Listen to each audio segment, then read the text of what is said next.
আসুন আপনারা সবাই অমৃত পান করুন।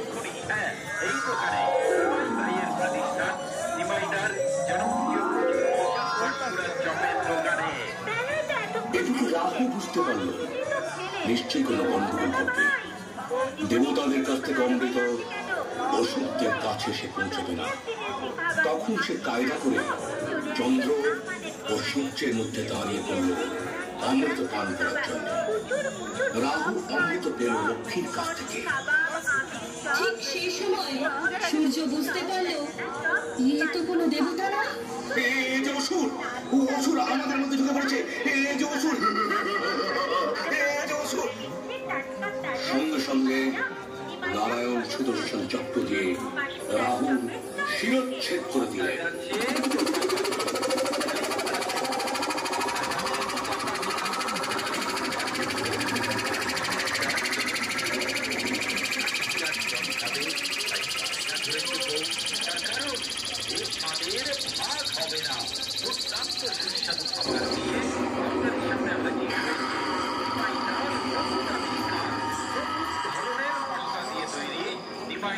ততক্ষণ অমৃত তার শরীরের মধ্যে চলে গেছে, তাই তার ধর ও মাথা দুটোই অমর হয়ে গেল।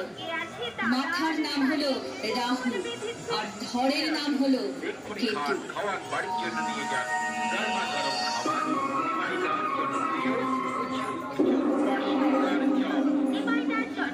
এই ঘটনার পর থেকে চন্দ্র ও সূর্যের উপর রাহুর প্রচন্ড আক্রোশ।